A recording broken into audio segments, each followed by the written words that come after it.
বনগাঁয় চাঞ্চল্যকর ঘটনা। মহকুমা শাসকের দপ্তরের সন্নিকটে সাহেব পুকুরের পাশ থেকে উদ্ধার হল শতাধিক পোড়া আধার কার্ড। শুক্রবার সকালে স্থানীয় বাসিন্দারা প্রথমে বিষয়টি নজরে আনেন এবং খবর দেন বনগাঁ থানার পুলিশকে। পুলিশ ঘটনাস্থলে পৌঁছে পোড়া অবস্থায় পড়ে থাকা আধার কার্ডগুলি উদ্ধার করে এবং শুরু করেছে তদন্ত। কিভাবে এলো এই কার্ডগুলি তা খতিয়ে দেখা হচ্ছে। এই ঘটনাকে কেন্দ্র করে ইতিমধ্যেই শুরু হয়েছে রাজনৈতিক চাপানোতর। আমি ৮ ঘন্টা আগে আমার কাছে একটা ফোন আসলো, আমি এটা জানতে পেরেছি বিশেষ সূত্রে যে কিছু আধার কার্ড আদ্যপুরা অবস্থায় সাহেবপুকুরের ওখানে পাওয়া গিয়েছে। এটা সম্পূর্ণ বিজেপির পূর্ব পরিকল্পিত চাল। এরা এই ধরনের কাজের সঙ্গে লিপ্ত থাকে। হয়তো এসআইআরে প্রচুর মানুষকে বিভ্রান্ত করে নাম কেটে দেওয়া হয়েছে বাংলার, আমাদের বন্ধার।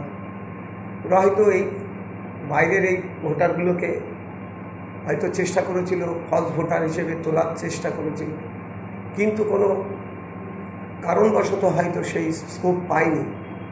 সেই জন্যে ওরা না পেরে এটা পুড়িয়ে ফেলে দেওয়ার চেষ্টা করেছিল। অন্যদিকে বিজেপির পাল্টা দাবি, গোটা ঘটনায় তৃণমূলের সাজানো নাটক, দোষ চাপানোর চেষ্টা চলছে তাদের উপর। দেখেন, চোরের মার বড় গলা, অরিজিনাল এই আধার কার্ড সারা বাংলা জুড়ে যে আধার কার্ডের জালিয়াত চলেছে সেটা টিএমসিরা করেছে, দেখেছেন। একাধিক ওপার বাংলার থেকে যেসব জামাতি মুসলিমরা এসেছে তাদের জালিয়াতি আধার কার্ড করে তাদের ভোট করিয়েছে। যখনই দেখেছে এসআইআর শুরু হয়েছে তখন ওরা এই আধার কার্ড তো আর কোনো কাজে লাগাতে পারছে না।